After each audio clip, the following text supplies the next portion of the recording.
Mayong hapon Western Visayas kag Negros Occidental, 8 ka bulan nga lapsag patay sa pagbungguan na isang motorsiklo kag tricycle sa Dumangas, Iloilo. Si Julius Bilacaol nakatutok.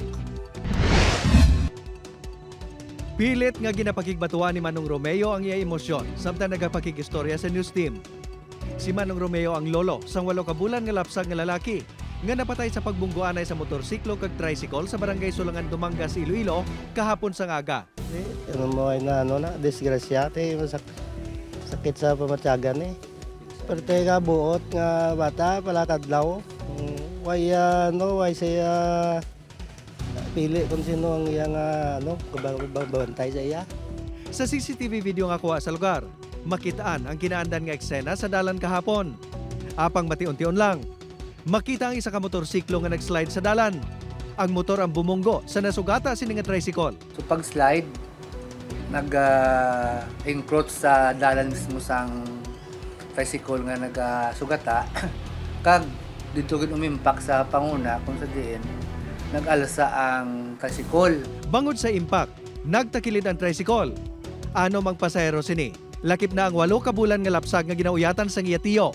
Dalon kuntani niya ini sa poblasyon agod pabantayan sa lola sini.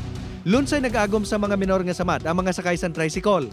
Magluwas lang sa lapsag nga binawian sang kabuhi bangod sa samad sa ulo. Ginapasuni nga nakaigo ini sa motorsiklo. Dumiritso gid sa lugar namon, hindi man ako kawarik sa piya kay may tricycle ga parking.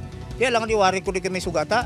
Ang rider ang 15 anyos nga lalaki nga nag-angkon man sa mga gasgas sa lawas. Magluwas nga wala sang lisensya. Wala man ini sa ginpresentar nga papeles sa motorsiklo. Mag-a-issue naman sa show cause order ang Land Transportation Office 6 sa may isang rider. Kung na gitolerate siya o nabalaan nila, nag-drive ang bata sa motor, kagway sa isang effort to prohibit the child, kaya siya labton sa may criminal liability siya. Ang ilo isang lapsag ang 14 anyos pa lang kag isa ka PWD. Suno kay Manong Romeo, bukas ang ila pamilya magpakigistorya sa himata sang rider. Apang sa karon, hustisya ang ilahandom. Kasuhan namon Gintinguhaan sang GMA Regional TV News Team nga makuhaan sang bahay ng rider. Apang yara pa ini sa paginakop sang MSWDO sa Dumangas. Nagpamalibad man nga maghatag sang pahayag ang amay sini. Upod kay Cirilo Rendoque, Julius Bilacaol. 1. Western Visayas.